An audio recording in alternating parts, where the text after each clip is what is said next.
Bantuan sosial mulai disalurkan kepada masyarakat yang terdampak kenaikan harga BBM bersubsidi dan langkah ini untuk menjaga daya beli masyarakat akibat kenaikan harga kebutuhan pokok. Pasca kenaikan harga BBM bersubsidi, pemerintah Provinsi Nusa Tenggara Barat mengalokasikan anggaran sekitar 10 miliar rupiah sebagai bantuan sosial untuk penanganan dampak inflasi tahun 2022. Sekretaris Daerah Nusa Tenggara Barat lalu Gita Aryadi mengatakan anggaran 10 miliar itu merupakan angka 2% dari dana transfer umum sesuai instruksi pemerintah pusat melalui Peraturan Menteri Keuangan nomor 134-PMK07-2022 tentang belanja wajib dalam rangka penanganan dampak inflasi tahun 2022.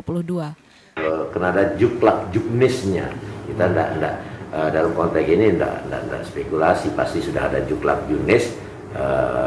Bahkan Bapak Gubernur meminta bagaimana success story GPS yang ketika COVID dulu, pemberdayaan UMKM dan lain sebagainya, itu bisa kita terapkan kembali sehingga di tengah inflasi ini kemandirian ekonomi kita tetap terjaga, UMKM kita tetap bertindak dan kita tidak terlalu tergantung pada komoditi-komoditi yang sifatnya pabrikan, apalagi importasi dan lain sebagainya.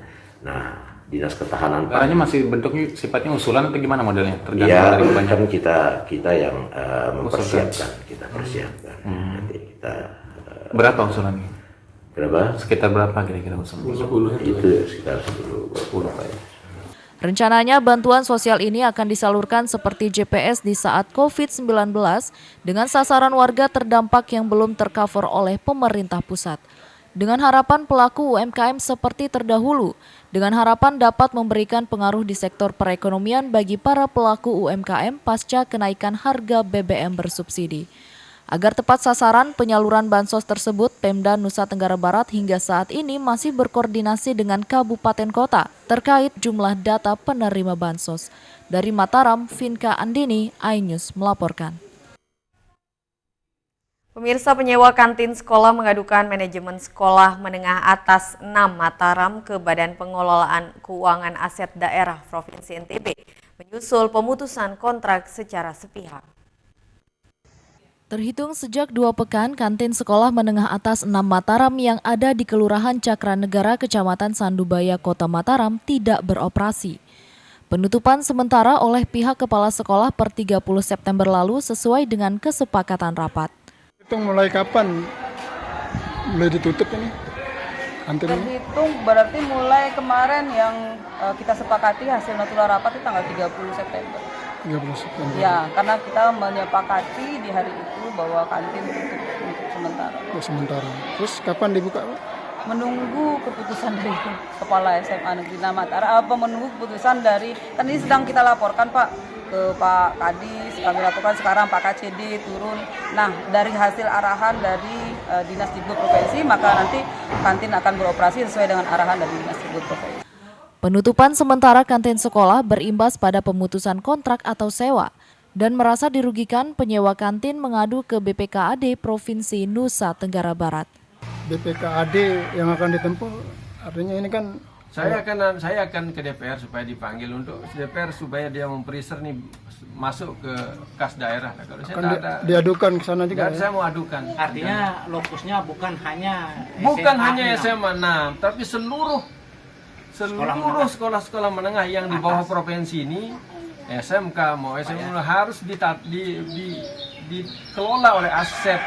Kalau memang kantin-kantin dikelola oleh aset intinya. Biar tertib juga ya. Biar tertib juga, jadi ada masuk ke negara. Satu lagi pertanyaannya agak sensitif ini. Kemarin kan bukti penyerahan uang itu pakai kwitansi. Iya. Ada stempel sekolah enggak? Enggak. Enggak ada. Enggak ada. Tapi bunyinya, kalimatnya sederhana. Sewa kantin sekolah SMA 6 Mataram. Penyewa kantin sekolah berharap sewa kantin seluruh sekolah di NTB dikelola dengan baik oleh aset daerah agar sewanya masuk kas negara. Dari Mataram, Hari Kasidi, iNews melaporkan. Kita beralih ke Kabupaten Lombok Tengah. Capaian PAD Kabupaten Lombok Tengah masih jauh dari target hingga triwulan kedua. Realisasi pajak dari semua sektor baru mencapai 83 miliar dari target 190 miliar. Capaian pendapatan asli daerah Lombok Tengah jauh dari target hingga triwulan kedua baru mencapai 83 miliar rupiah dari target 190 miliar rupiah. Sumber PAD Lombok Tengah dari pajak hotel dan restoran nampaknya dinilai belum mampu maksimal mendongkrak karena pandemi COVID-19. Capaian PAD 83 miliar diperoleh dari seluruh sektor pajak yang dikelola Bapenda Lombok Tengah. Di antaranya PBB, BPHTB, pajak hotel dan restoran hingga BNPB.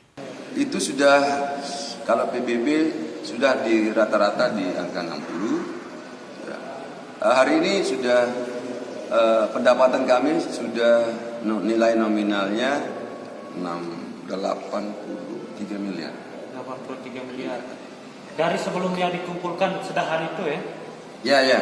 Sebelum dikumpulkan berapa dia? Sebelum dikumpulkan sudah hari itu berapa? Di ruangan aja kalau data itu sependa itu ya.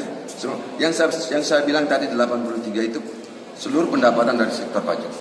Pemda berharap capaian PAD terus meningkat hingga mencapai target yang telah ditentukan. Dari Lombok Tengah, Emma Widiawati, iNews melaporkan. Beragam informasi penting lainnya akan kami sajikan untuk Anda sesaat lagi, tetaplah di iNews NTB.